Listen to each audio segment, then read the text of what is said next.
Thank you, everyone, for being here. We just finished an exercise with our emergency response teams. Heads of all major city agencies were here to run through scenarios related to the coronavirus. This is a process that we undertake on a regular basis on a variety of different fronts. We do counterterrorism tabletop exercises. We do tabletop exercises around major weather events. This is something the city does on a regular basis, led by our colleagues here at Emergency Management. Today, we ran a scenario involving a quickly escalating coronavirus spread, and all agencies participated in determining their actions to address the situation. We're going to continue to do a number of these exercises of greater and greater levels of difficulty and challenge in the coming days to prepare. Want to remind everyone, a number of you were here back on January 24th, and now it's March already. So on January 24th was the first time that I said on behalf of the City of New York that it was not a question of if but when we would have a coronavirus case test positive here in New York City. So in that is the good news that the City of New York now for almost 7 weeks has been in a state of high readiness and preparation. The confirmed case we received last night, since we anticipated it, is something that was handled properly, as you heard this morning, and I want to certainly commend the healthcare worker who is the individual with the disease for having done everything right in that situation. Want to thank all of the members of my administration who are here, all their agencies that are working hard to address this issue and get ahead of it, to inform the public, to inform their employees of all the things we have to do, and also want to thank the many, many elected officials and community leaders, community organizations that we have been working with constantly. And I want to say again, New Yorkers are really doing the right thing here, and all of the organizations and leaders are doing the right thing. There's not been a single moment of denial over these last 6 or 7 weeks. Everyone has taken it seriously. Everyone has spread the word of what people need to do. New Yorkers are clearly responding. When they have symptoms, they're acting on it, which is exactly what we want. We want people getting to health care. When in doubt, get to health care. Go to your individual doctor, go to a community clinic, go to urgent care, go to whatever you can, but get to health care. And again, anyone who is unclear about where to turn or how to get to the health care they need can call 311.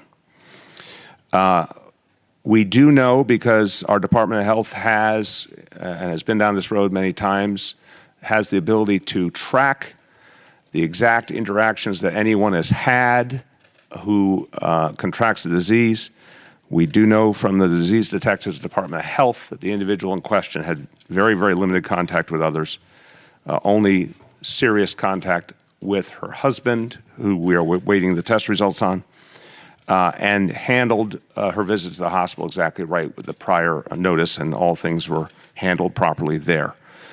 We also have now today, literally today for the first time, an advantage we have not had over the last 6 or 7 weeks, which is the ability to test here in New York City. Literally this morning, based on the information we had at the beginning of the day, we thought it would take till Friday, and we wanted to be cautious in guaranteeing when testing would begin here in New York City. I'm pleased to tell you now it will begin later on today. So we will be up and running with testing through our health department later on today. That testing will take a matter of hours for each individual case. So we're basically saying on any given day, we'll know the same day whether someone tests positive or not. Right now, we have 2 outstanding cases we're awaiting. One outstanding case we're waiting results on. I mentioned earlier, I want to reiterate that we're launching this week an early detection system. This is a structure through the Department of Health working with hospital systems to constantly glean information from patient visits. So we're talking about thousands of healthcare professionals encountering thousands and thousands of patients each week. We'll be getting a constant flow of information from that system, indicating that there's any trend lines that need to be addressed. And obviously, if any individual is found through that process who needs coronavirus testing, they will get it. The bottom line, as always, is we will remain in a state of high vigilance. We don't have a timeline for this crisis. I think people should assume it will be with us for months, and we're going to be in a high state of readiness as long as it is here. But what we do know for sure is that those basic precautions really, really matter. It's stunning that we have a global healthcare crisis, and the best way to address it individually is to wash your hands, to use hand sanitizer, to cover your mouth when you cough and sneeze. Those basics really, really matter here. And to be quick to come forward if you have symptoms. And look, right now, that means particularly if you have a nexus to travel to the countries that have been most affected, whether that means you yourself or someone you've been in close contact with has been in one of those countries recently. But we know community spread is likely. So even if you don't have that nexus, but you have the symptoms, it's important to get to healthcare right away. We'd rather have many people quickly find out they do not have coronavirus than people holding back who might have it and not getting the healthcare they need and maximizing the chance of a dangerous spread. Again, any questions whatsoever, please, everyone in the media, spread this news. If people have questions, they call 311. There's no one out there. If they can't reach their own healthcare provider, they don't have one, there's no one who should suffer in silence. Any questions, any concerns, call 311. With that, let me just say a few words in Spanish before turning to my colleagues. Ya hay un caso confirmado de coronavirus en la ciudad de Nueva York.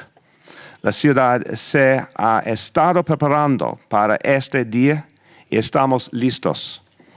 Todos deben de seguir precauciones básicas, pero deben buscar atención médica si tienen algún síntoma. With that, thank you again to all my colleagues and all the agencies, all their personnel for all they're doing. And I want you now to hear from our Health Commissioner, Dr. Auxiris Barbeau. Yes, sorry about that. That's okay. Good afternoon. As the mayor has said, we have our first individual that has been confirmed to have the coronavirus. This has been anticipated because we know that viruses don't respect borders. And the patient is doing well clinically and has received the proper isolation protocol in their home. We will be continuing to monitor the individual for the next 14 days on a daily basis. And we have, through our disease detectives, done all of the necessary tracing of potential contacts that the individual may have come in contact with, and we are pleased to report that there is only one additional individual who was a contact with prolonged exposure. And so those individuals are currently, as I mentioned, under the proper level of isolation.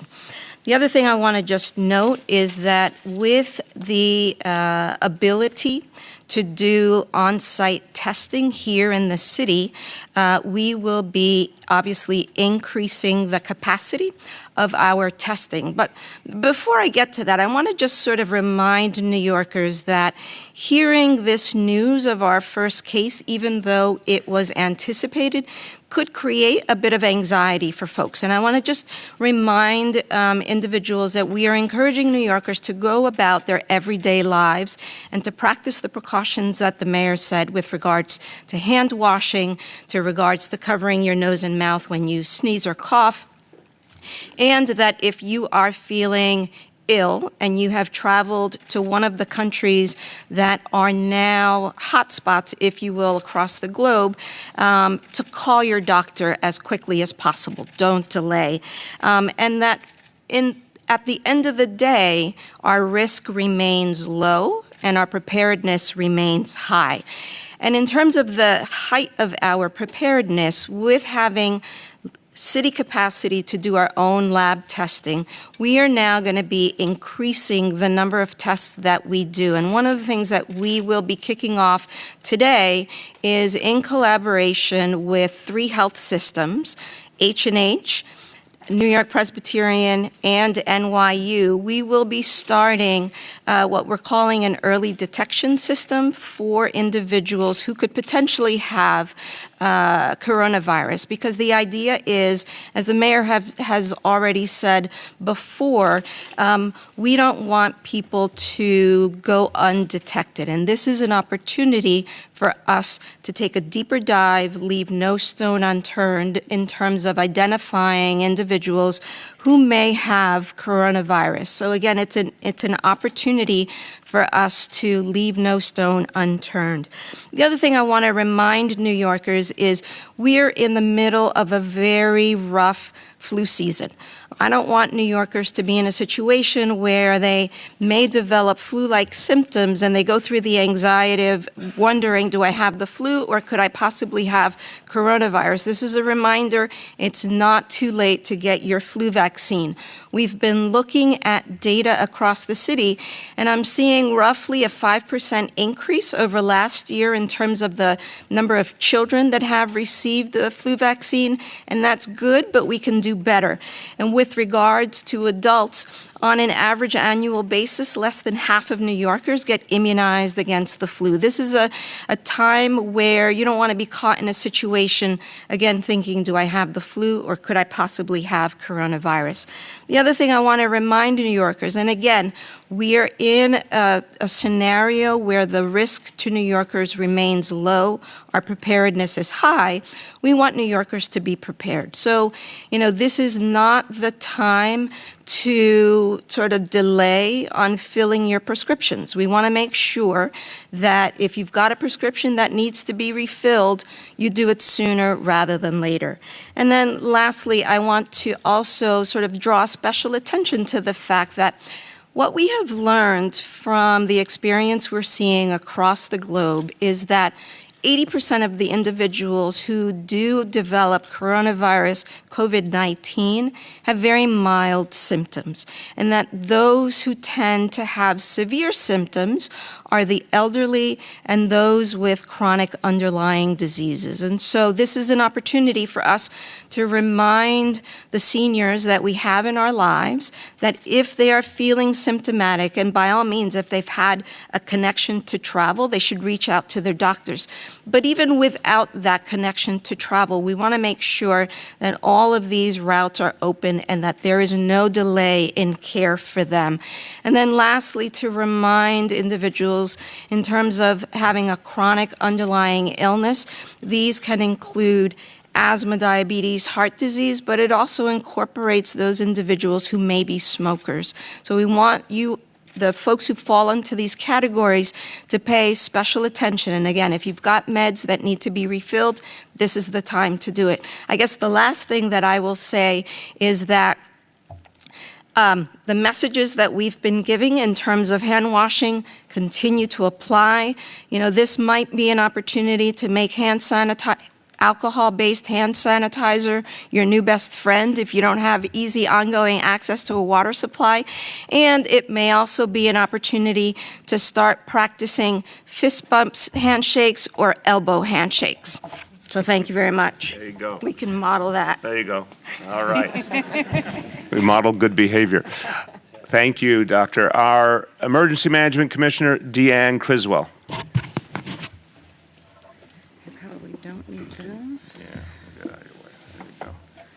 All right, thank you, Mr. Mayor.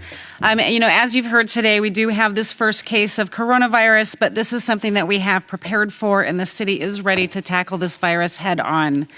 New York City Emergency Management, along with the Department of Health, has been working very closely since this first hit the scene in early January, and we're working with our state and federal partners in all of our preparedness efforts, as well as in response to this first confirmed case.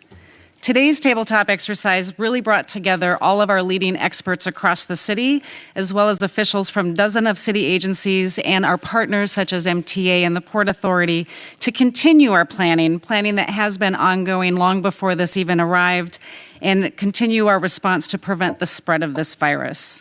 As the mayor stated, these efforts are going to continue, and we will be having escalating exercises that increase in complexity as the weeks go on.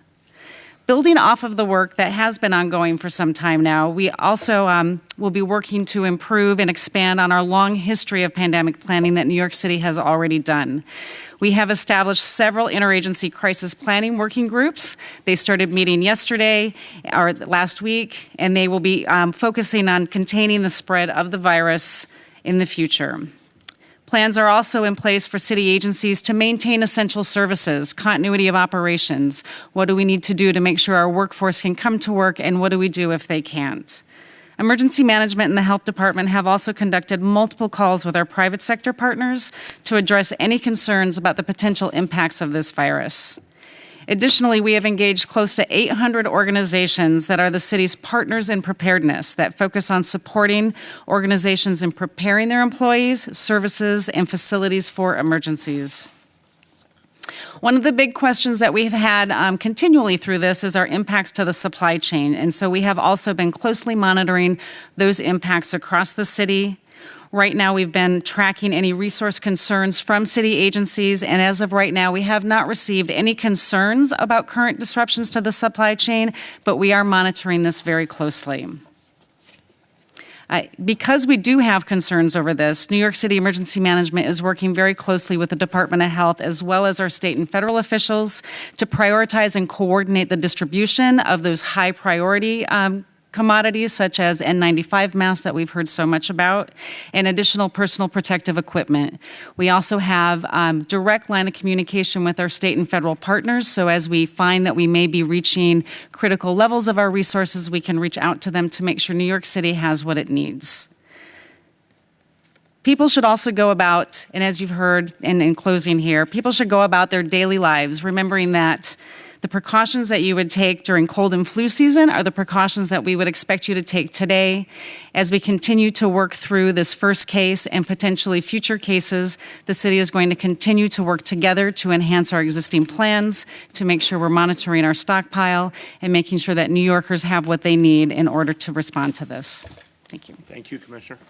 Finally, want us to hear from the Speaker of the City Council. I want to thank Speaker Johnson and the whole City Council for partnership during this crisis. Also a reminder, he used to be chair of the Health Committee, so this is something he knows about and cares about a lot, how we all have to work together to address a situation like this. Speaker Corey Johnson. Thank you. Thank you, Mayor de Blasio. I was happy to see, of course, you and the governor just a couple of hours ago, reassuring New Yorkers about what our city and state governments are working on. I want to thank Commissioner Barbeau. I know that your team has been working around the clock, and you have done a great job since the beginning of this process. And to Commissioner Criswell as well, it's really important to be here today so that New Yorkers know what is happening. New York City has the best health department in the world. That has never been disputed. They have guided us through many public health scares, and that is why I am confident in our health department's ability to cope with the coronavirus. All New Yorkers should be. They have not sugar-coated information to the public. There has been a level of transparency, which I think is very, very important, and they predicted that New York City would have a confirmed case of coronavirus, and sadly they were right. As a major urban city, we knew that the virus was likely to impact our city. It was never a matter of if, but a matter of when, and we may have other cases that are confirmed in the coming days and weeks, and I want the public to continue to practice common sense and base decisions on science and public health information, not fear, which is what you heard about up here earlier. We should be taking basic precautions. We can't repeat it enough about washing hands and coughing into your elbow. That means doing the things that we know, but not avoiding public places. That is not what folks should be doing right now. If you are sick, stay home. If your workplace does not allow you to take time off, contact 311. Almost all New Yorkers have guaranteed paid time off under New York City's law, and folks should know that. And we all know that the public has a lot of questions, and we know that, as Dr. Barbeau just said, some New Yorkers are scared, and that's understandable in some ways.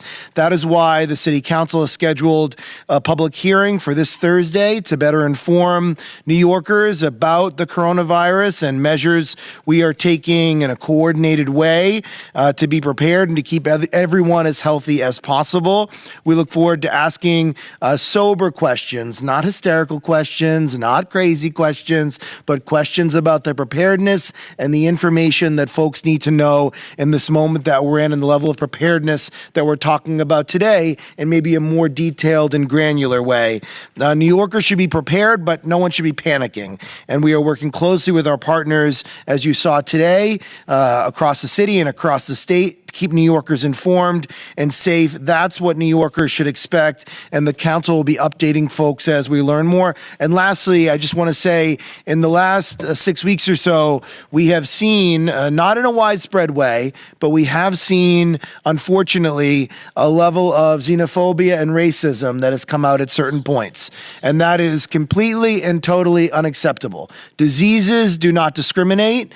Discriminate against New Yorkers because of their race or ethnicity or national origin or the way they look or where you think they may be from is unacceptable, and we are not going to put up with it here in New York City. It is important that folks know that diseases do not discriminate and that we are now dealing with a disease that has spread to, I think, 6 out of 7 continents, and so we want to take sober precautions, be thoughtful about our response, be fact-based and science-based, but not demagogue this issue, not act in a prejudicial way. We want to make sure everyone remains calm and we treat people with dignity and respect. That's what we need to do as the greatest city in the world, and that's what we expect as a city government. We expect New Yorkers to behave that way and visitors to behave that way towards fellow residents and visitors of New York City. And I want to thank you, Mr. Mayor, for having this press conference today. Thank you very much, Speaker. And amplifying that point, discrimination is illegal in New York City. So people who practice discrimination, there's a number of potential sanctions and consequences. And I want to really emphasize that we mean business. I'm very disturbed, as the Speaker is, with some of the specific discrimination that's been directed towards the Chinese community. It's unacceptable, and we will use every tool we have to stop it. With that, I want to take questions on this topic. Yes. For the health commissioner, you said our risk remains low. Why do you believe that? And is a second question, is the low infection rate a function of low testing rates? And with more testing, do you expect there to be an increase in the number of diagnosed infections? So there's a lot in there. Let me just unpack that. The risk to New Yorkers remains low because we only have one case, and there is no indication that casual contact is a driver of ongoing person-to-person transmission.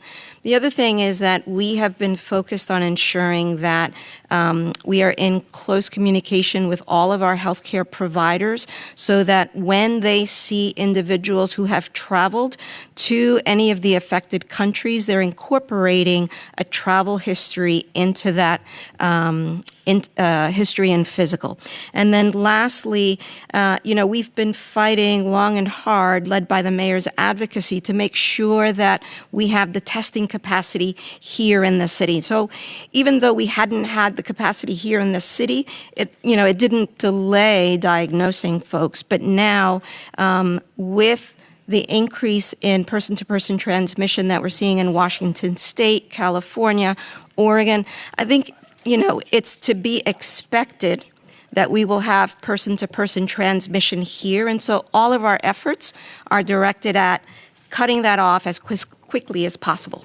Did I get all your questions? Well, the second question is the low infection rate a function of low testing? And since you're going to be testing more, do you expect more cases? I think that the low numbers are a result of a number of different things that include the travel restrictions that took place, that include all of the protective measures that we have put in place. I wouldn't ascribe it to low testing. I want to thank also Council members Steve Levin and Idanis Rodriguez for joining us. Thank you very much. Go ahead.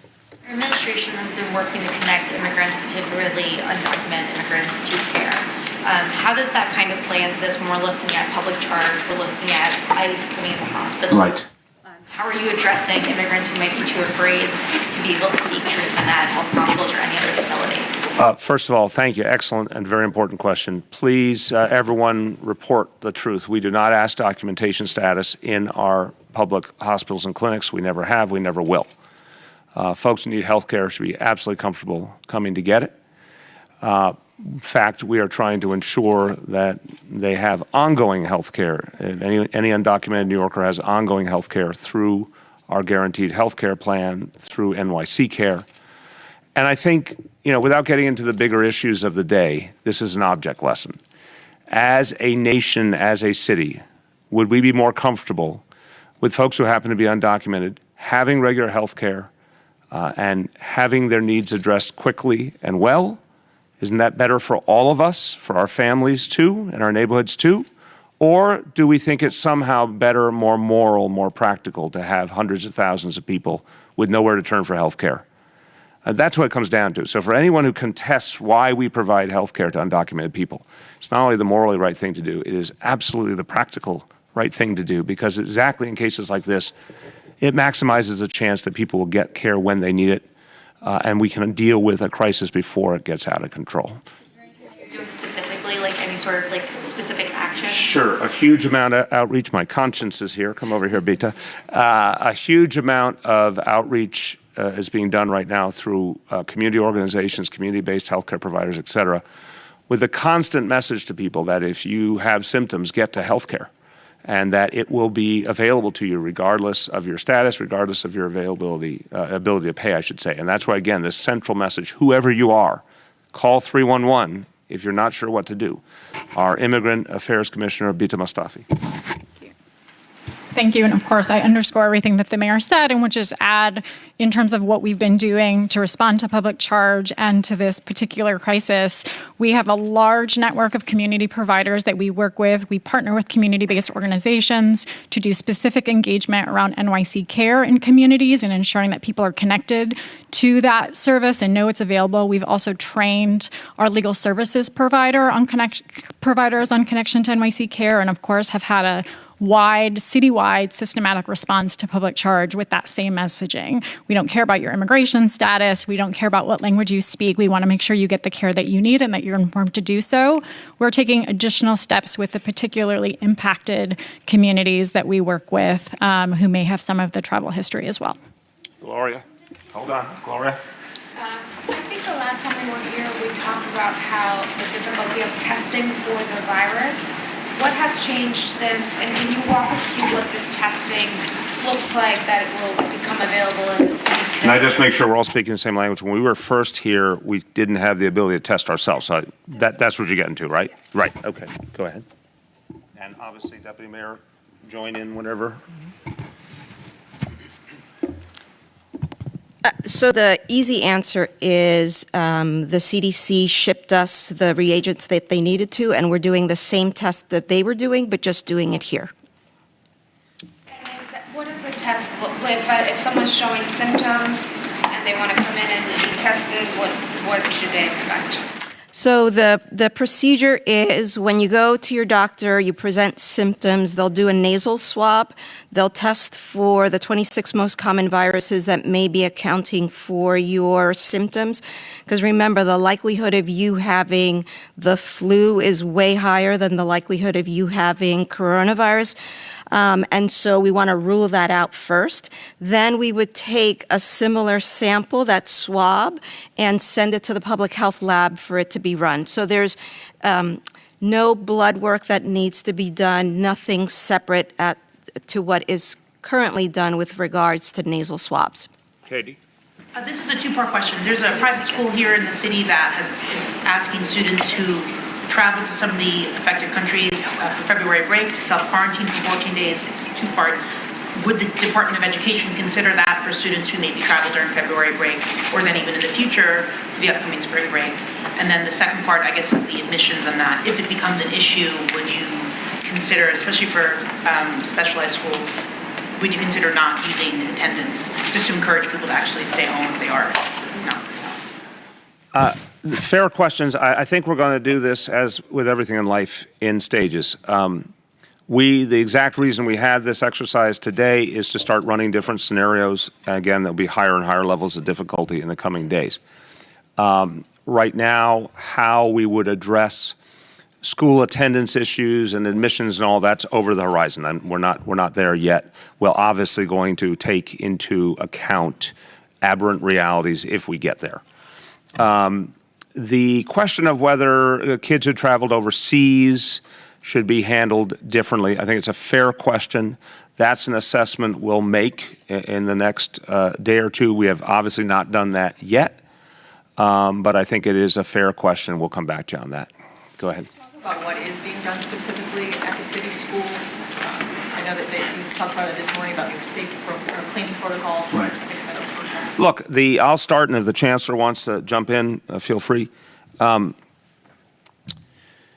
I want to emphasize that, again, every time I attempt as a non-doctor to talk about coronavirus, I'll acknowledge not only am I a non-doctor, even the doctors don't fully understand coronavirus. It is a new thing in the human experience. We do see so far noticeable dynamic that does not seem to affect children in a meaningful way. So that's a very good sign, but we will not make an assumption. We have to see more play out, but so far so good on that front. The guidance to the schools has been to intensify cleaning efforts. The guidance to all school personnel is to look out for children with symptoms and advise their families to get care, but obviously for our personnel as well, if they have symptoms, to make sure they get care. But what you're going to see on all these fronts is we're going to keep amplifying those messages and keep ensuring that there's follow-through. Because the real difference here, I think, is a common sense point, but it bears saying publicly that the difference between finding someone the first day that it might be clear they have coronavirus and testing them and getting them the help they need and isolating them versus, the third day, the fifth day. Obviously, the more someone's out there, the more they could be in a position to expose others. Again, from what we know right now, it takes prolonged contact to transmit the disease. But the perfect world is to find everyone the first available day and isolate them. So we want all of our city employees to be a part of that if they themselves or anyone they come across might need that testing, that we're getting that done at the first available moment. Chancellor, do you want to add anything? So I want to emphasize what the mayor has said is absolutely true. What we've been focusing on is working very closely with the Department of Health. In fact, we've backpacked home already a letter by Dr. Barbeau that gives very specific guidance to parents. Since January, we have issued guidance to all of our facilities crews in terms of cleaning protocols. We've also sent guidance with principals on what protocols they should be aware of. We've also communicated directly with parents through backpack letters, electronic communication. And we've also worked with our nurses, our school nurses, following protocols the Department of Health has developed. So we want to over-communicate, and again, we want to emphasize if a child is sick, do not worry about admissions and all of those things. If the child is sick, stay home and get some attention. If our employees are sick, we want them to stay home, get some medical attention as well. And we will continue to work very, very closely with the Department of Health. Yeah. You mentioned, actually the city's official Twitter account mentioned cleaning protocols for public transportation. What would that look like for subways or buses? What does that mean in actuality? Again, I think everyone's familiar with the fact that the subways and buses are run by the state of New York, but the fact is that the basics here apply, and other experts can speak to it more eloquently than me, but it means thorough, consistent cleaning. It's the, I'm going to make it really simple to the point that Dr. Barbeau has said about alcohol-based hand sanitizer for people. It's using, as the governor said earlier, using cleaning agents, using bleach, et cetera, on public facilities. So that's just going to be done very systematically. I want to defer to the MTA about how they're doing it in their case, but that's the basic concept. Yes, I was wondering with the chancellor if schools are requiring parents to advise schools if they travel abroad at any time, or if they have a family member visiting from one of the affected countries. Y por si lo puedes decir en español también. So, actualmente no tenemos esa regla, pero estamos trabajando con el Departamento de Salud, con la doctora Barbó, y siguiendo cualquier guía que ellos nos dan. Sin embargo, quiero reemphasizar que solamente ha habido un caso. Entonces, lo que estamos monitoreando en las escuelas es importante y esa comunicación es constante. I just want to reemphasize that we're working very closely with the Department of Health under the leadership of Dr. Barbeau. We do not have that specific guidance in place yet. I want to reemphasize there is one case so far, but our guidance is all focused around having a heightened sense of alert, having a heightened sense of being monitoring what's happening with our students. And as time goes and circumstances change, we're constantly revisiting what that looks like. Okay, let's not go on. Henry? You said earlier that New Yorkers are doing the right thing here, that there hasn't been a single moment of denial, and that New Yorkers are responding. And I guess my question is, how do we know that? And which are the communities that are at risk for failing to respond or distrusting you? And how do you reach those people, and is there a difference? Okay, wait, dude, this is becoming a 12-part question. Henry, respectfully. Henry,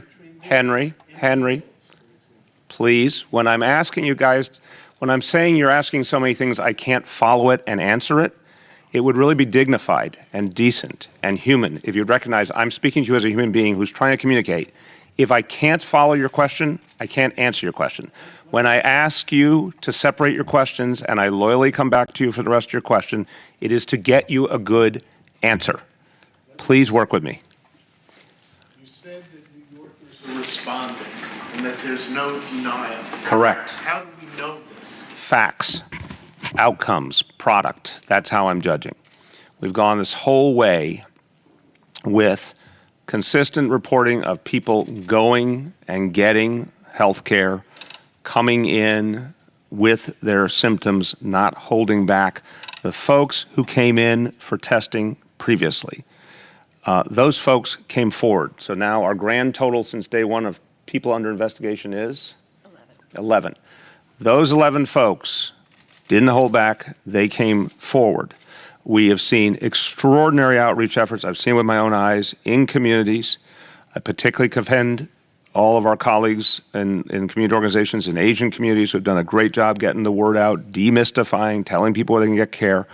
The proof is simply in the pudding here, Henry. We have seen a tremendous amount of information flowing. We have seen people responding to the information, doing what we have asked them to do. I'm not saying it's perfect by any stretch of the imagination. What I'm saying is when there's public messaging and then you see follow-through on the public messaging, that's very, very affirming that New Yorkers are taking it seriously. And further, that when we specifically offer guidance, you see it being spread intensely by lots and lots of other sources. So I'm very satisfied by what I see. Go ahead. Which are the communities that would be at risk for resisting this message? I don't see resistance. That's my point. I literally do this for a living. I pay attention to communities and what they're going through, and I've been doing it my entire life. I talk to community leaders. I talk to elected officials. I'm listening for denial. I'm listening for resistance. I'm listening for disconnect.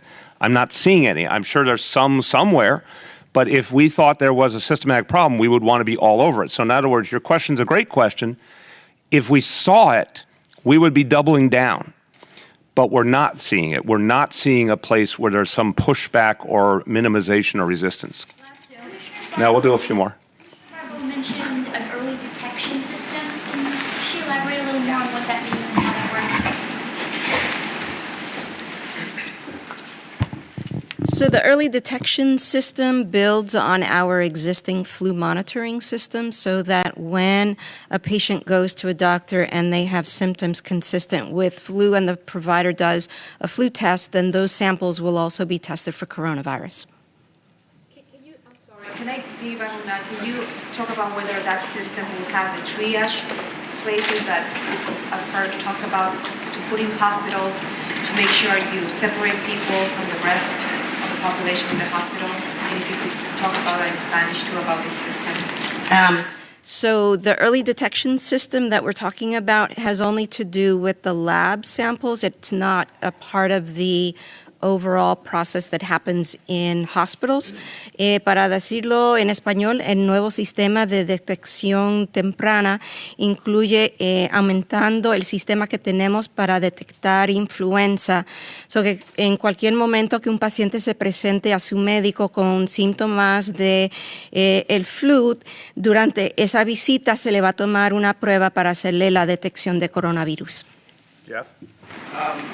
In terms of the early detection system, the governor mentioned 1,000 tests per day. Is that part of this? No, the early detection effort is city-based. I think the governor is absolutely right to aspire to that level of testing, and it looks like the stars are aligning. We want to have maximum testing capacity, but he was referring to the state's testing capacity as well as the city. So the point is we want to keep maximizing that for everyone. Follow-up, you talked about how on January 24th was the first time you got warned about this coming, and I know you've been very critical of the CDC and the federal government's response. I wonder if Dr. Barbeau can tell us a little bit about when the city first got warning signs about the virus, and if she could talk from a medical perspective about the federal response. Absolutely.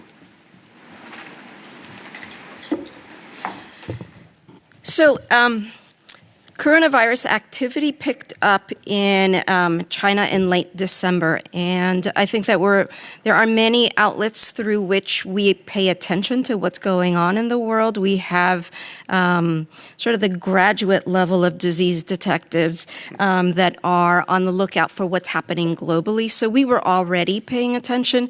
I don't have the exact date that the CDC first contacted us, but I think the point is here that we don't necessarily wait for CDC to sound the alarm. We're always looking out for what's happening globally, especially being an international city. Nolan? A couple sets of clarifying questions. The flu tests, are those done in the hospitals, and then if they test negative for flu, does it go to the public health facility for additional testing? Can you sort of walk through the logistics of that a little bit more? That's correct. Is the public and those tests are done at Bellevue, or they're done in Long Island City, or where are they done? At the public health lab is where we do the coronavirus testing, and that's on First Avenue. Secondly, with regard to the case of coronavirus, can you provide any more details about the timeline? She got back in the country on Tuesday. When did she go to Mount Sinai for the testing, and how long did it take to get the test results back? And do we know exactly how she got back from Iran? Did she come back from London or Paris? Or because there aren't any nonstop flights between here and there. I don't know if we have all that last part, but do we have the part about the... I'll have to get you to talk about the details. Go ahead. So we do actually, just the details. I'm sorry, I'm Dimitri Daskalakis, the Deputy Commissioner for Disease Control at the Department of Health. The individual that you're talking about landed, as you said, around Tuesday, asymptomatic for several days, became symptomatic, and sought care on Saturday. Testing was done, and we got results on Sunday. Who has not gone? I'm sorry. Yeah. Okay. If you would, this is the question I was going to ask you earlier. Can you talk a little bit more about the disease detectives? So who are they, and how does this process Do they have a cape? They wear masks. Those kind of things. Awesome. What challenges might be facing them going forward? So, no joke, I think these folks are the unsung heroes of public health because they do their work behind the scenes. And they are health department staff that have been trained in the most sensitive interview techniques to be able to get clinical information that sometimes can be very sensitive. Get that information from people who have a particular illness that we want to make sure that no one else has. And so these were the same detectives that we deployed when we had measles. These were the same detectives that we deploy, when we've got any kind of outbreak. And so they're very well versed in toggling between things that may be incredibly sensitive, and we feel good about their ability to get important, actionable information from patients that we're trying to treat. And if Hold on. Guys, just time out. We're going to finish you, then we're going to anyone who has not gone, and then we'll go to anybody else a little bit longer. Go ahead. If this expands as we're anticipating and hoping not, what's the greater challenge for the detectives, the disease detectives? So I think the best way to answer that is during the measles outbreak, we tracked down over 20,000 people. Right, just volume. Yeah. Go ahead. Mayor, the one case that's pending, Shell, is that the husband, the Yes. spouse? So the turnaround is pretty quickly as the other. And we, as the governor said, and I agree with him, we expect that to be a positive.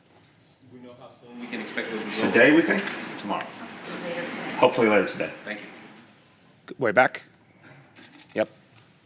I wonder whether there's any thought about some kind of enhanced screening or protocols at nursing homes and assisted livings in light of the situation going on in Plaza. Yes, I'll start, and if any of my colleagues or our aging commissioner wants to speak or anyone else. The governor indicated earlier there will definitely be a focus on assisted living, nursing homes, senior centers. There's obviously a strong nexus there. So a lot of information has flown already, but we're going to be doing constant work with each of those institutions to make sure if there's any kind of follow-up, any kind of assistance they need, that they will get it. Anyone want to add anything there? No, I just want to... Not from there, not from there. Come on, dude, you've done this for a while. You got to get to the microphone. I just want to remind everyone that the nursing homes and assisted living facilities are under the jurisdiction of the state. I'm sorry, I'm Lorraine Cortez Vasquez. I'm the commissioner for the Department for the Aging. The other thing is that we have been giving information to the older adult centers that we have throughout the city, as well as to the workers that work in those facilities. Okay, who has not gone? First call is to not gone at all. Not Nolan, your hand's up, you've gone. Who? You haven't gone, good. What do you guys, what's the plan for the population of street homeless who already very, very not interested in authority, and how can you even make sure that those people will get care if they're already not trying to enter into a Good question. It fits actually with two things we do already. And I'll start, and Steve, feel free to jump in. One is because we're now, unlike in the past, we're in an incessant outreach effort through Homestat. If our outreach workers who really get to know each individual on the streets, I mean, that's the whole concept, is really getting to build a personal relationship. If they see someone with symptoms, obviously they're going to know to act on that. And second is, we have the code blue concept during, for example, a blizzard. Obviously, if we think anyone is in physical danger, we have the ability to bring them in, willingly or unwillingly. Now, this is, as you have heard, this is a disease that manifests different ways, and for a lot of people, it is like having the flu and nothing worse. But if someone had, for example, obvious medical conditions already and vulnerability, and had symptoms, that would be the kind of situation I'm extrapolating. I don't know if this is a scenario you've dealt with before, and I'm looking to Jim as well, but I think this is a case where if someone had clear medical distress and symptoms consistent with coronavirus, that we would want to be aggressive about bringing them in to help. Yeah, I think you're quite right that we do encounter individuals who do not want to, on the first interaction, accept services, but that doesn't mean we don't know who they are. And one of the important new tools that we've developed over the last several years is the by name list, which enables our outreach teams to actually, as the mayor said, meet people where they are. And so part of evaluating what their needs are going to be taking into account whether we're seeing any potential concerns in this area. And if we see that, we will be very aggressive in making sure that people get the help that they need so that we all can be safe. All right, last call on anyone who has not gone at all. You spoke last week about the shortage of masks. Is that still an issue, or is that for healthcare workers? We had an extensive conversation about masks during the tabletop exercise. It comes down this way. Our current stockpile is strong, but in an escalating crisis, we would absolutely need federal assistance. We have an outstanding request, as you know, for 300,000 masks. The federal government is finally playing a more decisive role. And I think they're right to try and figure out where the need is greatest first. But so I'd say right now New York City is good today, but we might need help very soon if we had a bigger situation. Okay, last chance. I'm going to do this one more time. Anyone who's not gone at all? Not gone at all? Yes. Has there been any discussions in expanding the list of countries from which people are screened? Right now it's just China and just JFK. Again, I want to be careful on this one because I'm not the perfect expert on all this. We've called for a very aggressive approach in terms of screening. I think it's more than that already. Go ahead, Raul. Right now, the travel restrictions are 4 countries: China, Iran, Italy, and South Korea. Japan has a lower level of restrictions, and Hong Kong follows. We expect that in the coming weeks, we're probably going to see this number of countries increase. People coming into the country, all of those flights, or anyone coming in? The U.S. has actually placed very strong advisories for travel back and forth from those 4 countries, basically saying restrict to only essential travel. And again, further on that would be for the federal government. Okay, now guys, we're going to do a few more. We're not going to go on forever here, so go ahead. Dr. Barbeau, actually. Please. One of the things that's really unique about, there's 86 cases in the U.S., but in Manhattan, where this case is, population density, people live on top of each other. You mentioned earlier at the governor's press conference, of course, about casual contact, so there isn't an immediate concern. But at some point, when we expect more cases, people living in apartment buildings, what is the risk, as people start wondering, if someone in my neighborhood, in my building, has coronavirus, what are the concerns if you live in a building with ventilation, in apartments, common space, things like that that are unique, especially to the New York City? You know, I think the important thing to remember is that this is not an illness that can be easily spread through casual contact. We want New Yorkers to go about their everyday lives, use the subway, take the bus, etc. The other thing that we have working in our favor here is that we have been very aggressive in identifying potential cases and not necessarily waiting for the final test results before doing all of the contact tracing that needed to be done to ensure that if indeed someone did turn out to be positive, we would have already done that important legwork with regards to limiting the mobility of potential contacts. So all of that put together puts us in a really strong position. Now, that to say, in spite of those efforts, and what I said before, viruses don't respect borders, so we do anticipate seeing additional cases, but we will treat each of them as aggressively as we have these. Okay. Hold on, I'm sorry. I'm just going to stop you for 1 second to clarify on your question. I think I got this earlier when I was on the radio. You're the doctor from New York City. Here's the question. Can I get it through the ventilation system? Based on what we know today. On what we know today, no. No. So there's a simple answer. And just to follow up, just because this is something people are asking. Right. This woman is somewhere in Manhattan, isolated in her home. When the disease detectives are identifying others who may have been in contact, the plane, you mentioned the car, that's not necessarily prolonged. Was her building, people in the common space, is that something that was identified? Were those people notified? I don't know if it qualifies as prolonged. No, that's casual at best, so no. So let me try, and you stay here for a second, and you're gonna assess whether what I say. As a layman, I'm gonna try this. I believe it means you're in the same apartment with someone. You're like prolonged contact. You're breathing the same air for like a meaningful amount of time, or you're working really closely with someone at work over hours, days. Not, I was in a car with someone for a half an hour, I was on a subway. I walk through the lobby. No, you actually have to be in regular contact in a meaningful way. Correct. Correct. Okay, go ahead.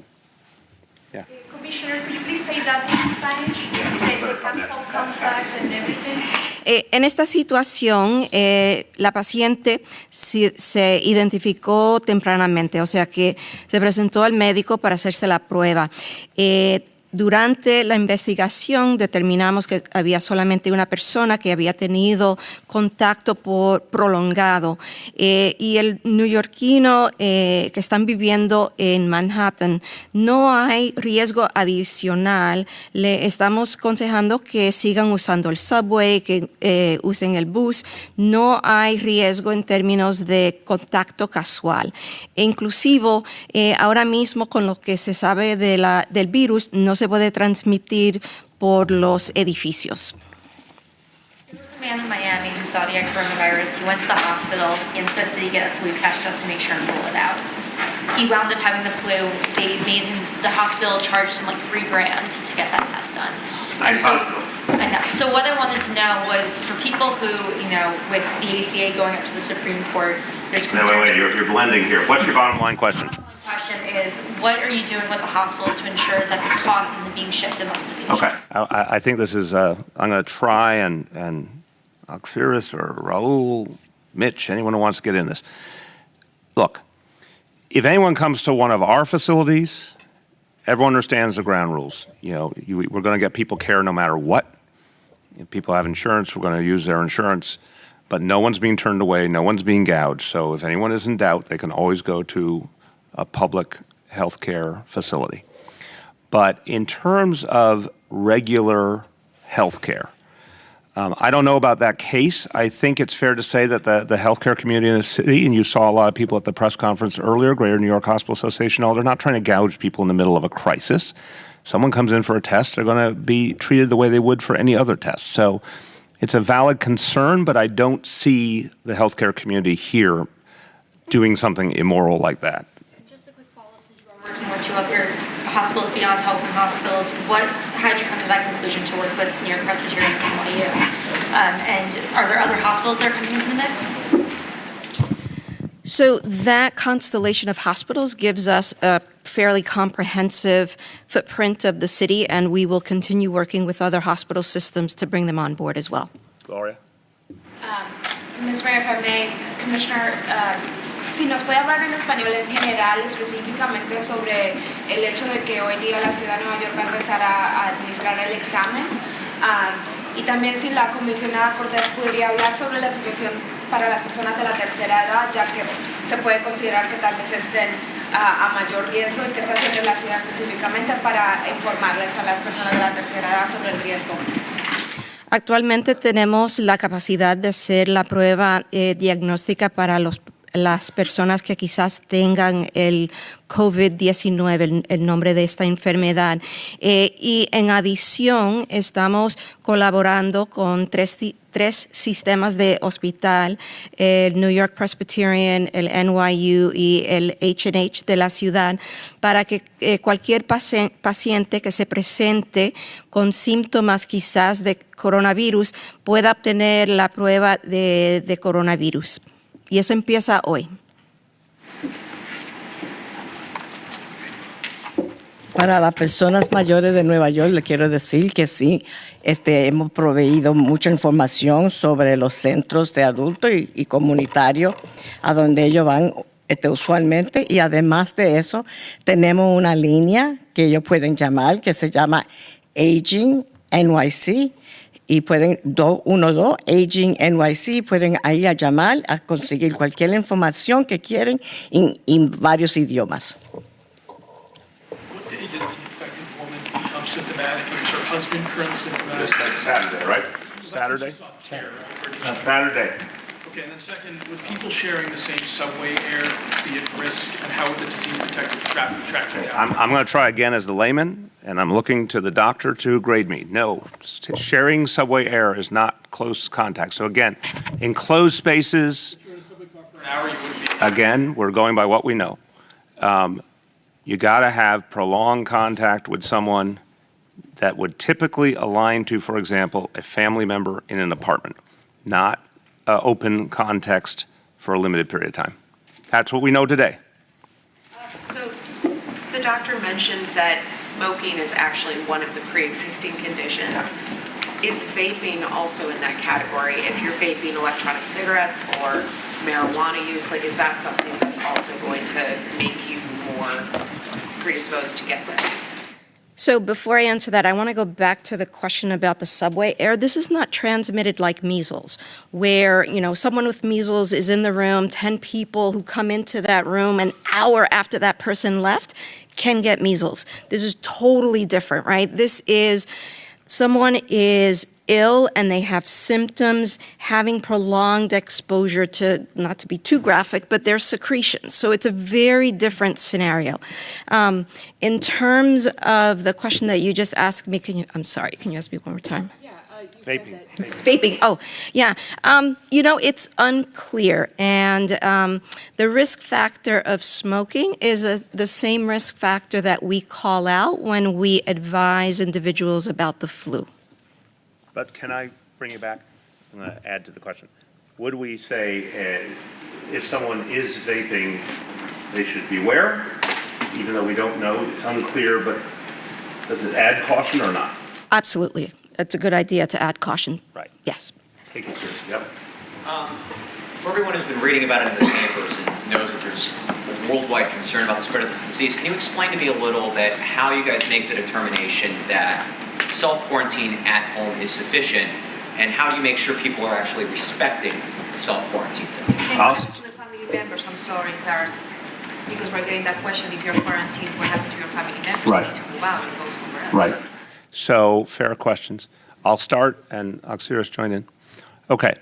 So, as the non-doctor, my understanding is this is the global health standard that given that this behaves for the vast majority of people somewhere in the neighborhood of like a flu, it's understandable that the way you deal with that is you ride it out, and that the self-quarantine is the right way to ride it out without infecting other people. So we're not making that up. We're basing it on the global standard.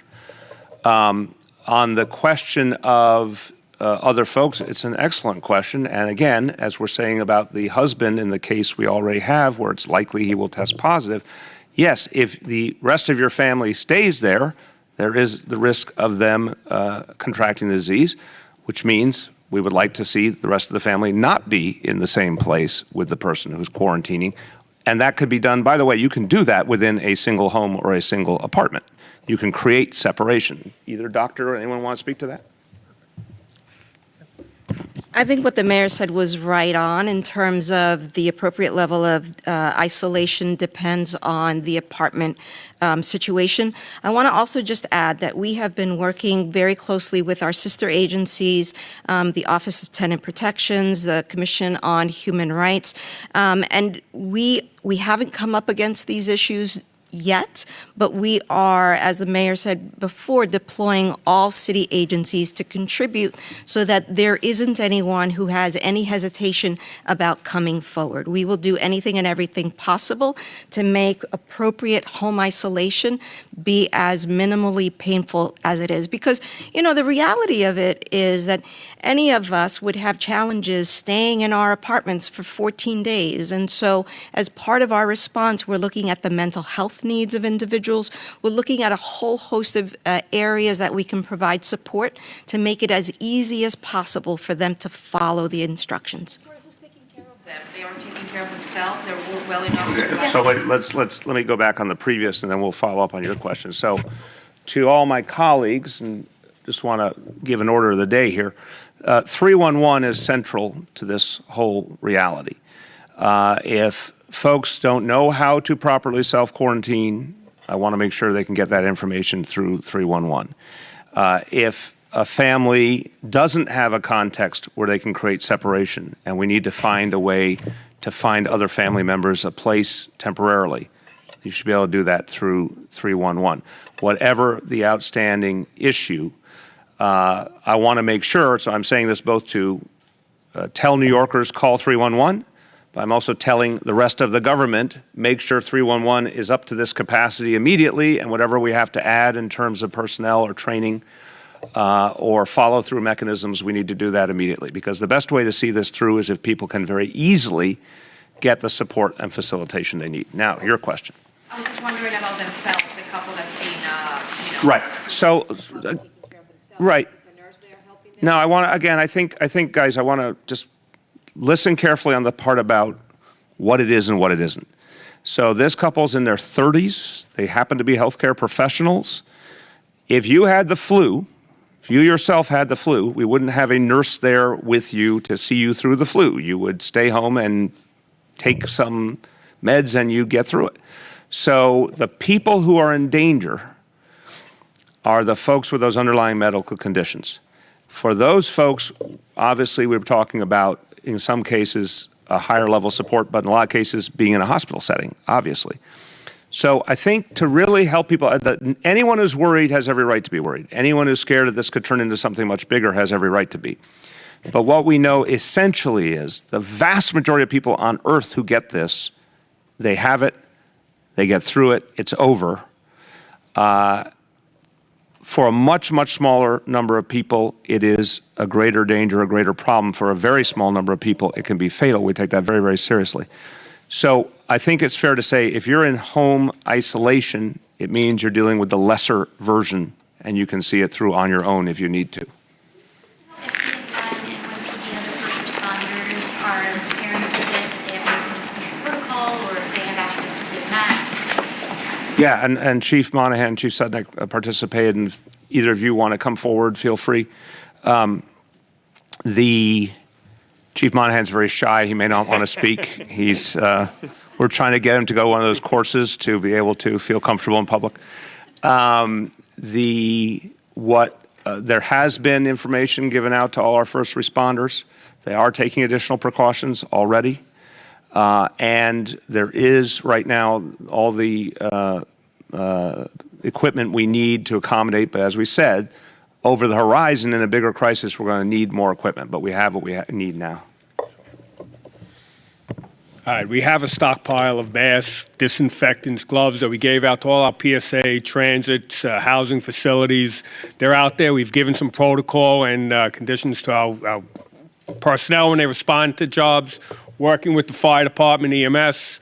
If it's a sick job, a potential for coronavirus, our personnel will wait outside, EMS will respond, they will go up, and we will provide whatever assistance that EMS needs. Yeah, so as a matter of protocol, our EMTs, our paramedics, our firefighters already follow universal precautions, so they're already trained and equipped to deal with any exposures that they would have for anybody, including people with the flu.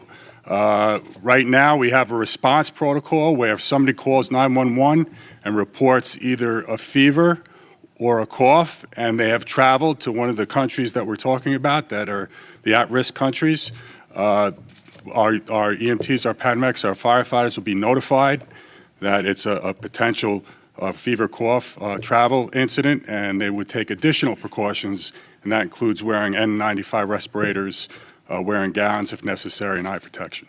Okay, we're going to do 2 or 3 more and be done. Yes, Jeff?